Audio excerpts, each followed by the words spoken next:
Hello everyone, my name is Shubham and today I am going to talk about King Nebuchadnezzar experiment and Scurvy experiment.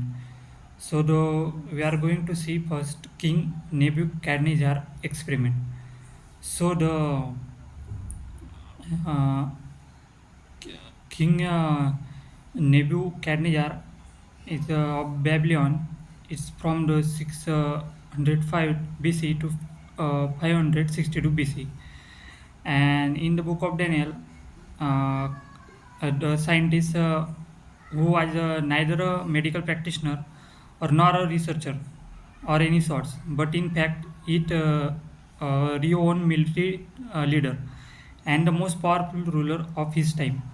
And while in command of Babylon 605 BC to 562 BC, he one day demanded his subject to consume only meat and wine. Those who adhere to his command would eventually become the control group of the earliest known investigation. Now the earliest known investigation, but you may wonder why did he want to implement the rule in the first place. Our scientists believe hypothesize so that a diet of only meat and alcohol would be result in a healthy, vigorous physical condition of his subject. Now we consider such dietary habits to do that of a healthy lifestyle, and which, as we have seen after through the research and collection of evidence, have proven not to be the case. However, that came across some outlaws, those who object to this law. These individuals were inclined towards a herbivorous diet rather than the following the um, newly instituted rule of the land.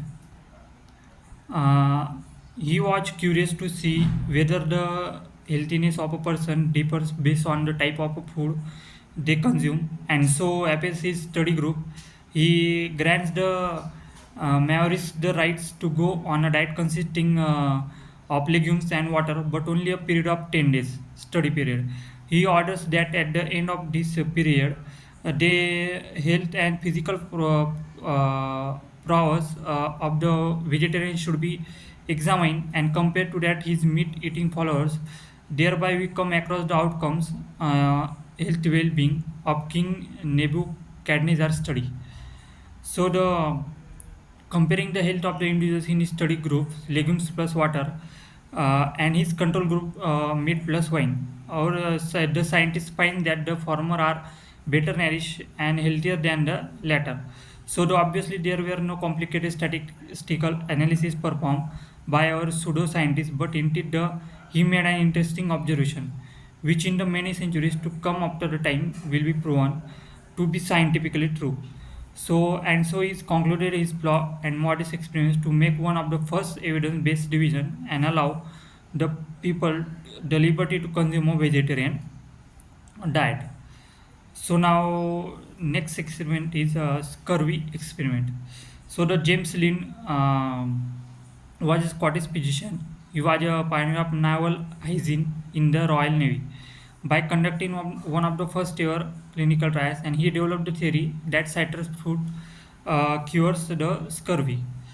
So the uh, James Lind is a surgeon from that is 1716 to 1794, and his first control clinical trial of the modern era, and his experiments on scurvy. So the Lind selected 12 men from the ship, and that is first group of two men, that is a quart of cider a day, that given a quart of cider a day, and second group that gives to 25 drops of elixir white triol three times a day, and the third group that given to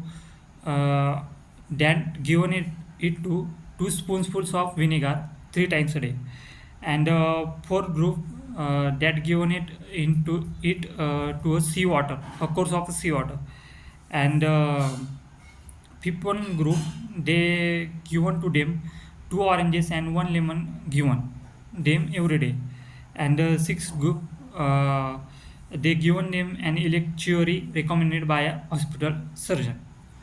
So the outcomes of lean experiment, that is, 4 out of the 6 groups reported no change, and men given a cedar reported only a slight improvement, and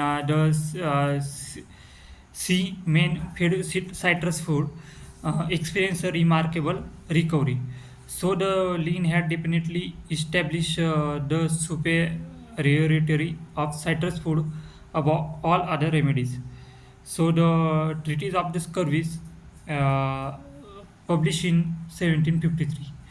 This is all about the scurvy experiment. Thank you.